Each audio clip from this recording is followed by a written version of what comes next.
Autorail de Dietrich D2000.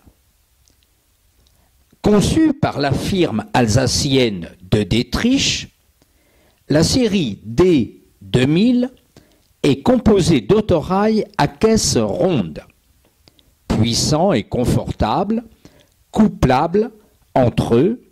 Ces engins sont destinés au PLM, au réseau de l'État ou de l'Est. La vogue de l'autorail.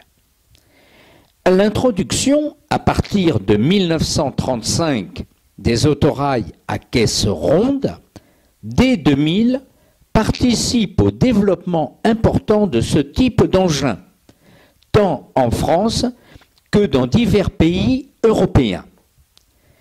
Son avènement a pourtant été lent, mais les premières conséquences de la concurrence avec la route donnent un coup de pouce aux automotrices, comme on les appelait à cette époque.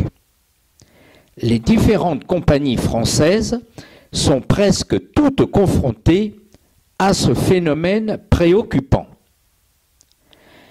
Aussi, le type D2000 est-il commandé par le réseau de l'Est, qui en reçoit 6 unités, type court, munis de fauteuils luxueux recouverts de velours.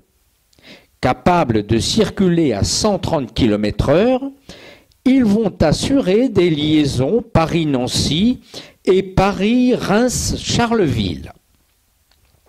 Il existe 2 types de D2000. L'un de 22 mètres 20 et l'autre plus long de 24 mètres 51. Diverses commandes. Le PLM prend livraison de 8 autorails courts pour son dépôt de Besançon, qui assureront des liaisons omnibus vers Dijon ou Vesoul. Quant au réseau de l'État, un groupe de 6 unités longues gagne Rennes afin d'effectuer des relations omnibus sur diverses lignes de Bretagne ou de Normandie. Enfin, le réseau d'Alsace-Lorraine dispose de 5 autorails longs pour circuler autour de Strasbourg et de Mulhouse. Au lendemain de la Seconde Guerre mondiale, une dernière livraison de 20 autorails à caisse longue, numérotés 3701 à 3720, concerne la SNCF. Celle-ci a passé commande de ce type d'engin dans le cadre du redémarrage de l'économie nationale.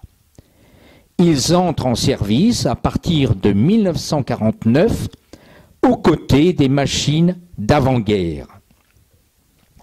Au Luxembourg, les CFL profitent de l'occasion et commandent en 1948 au constructeur alsacien un lot de 10 autorails identiques à ceux de la SNCF.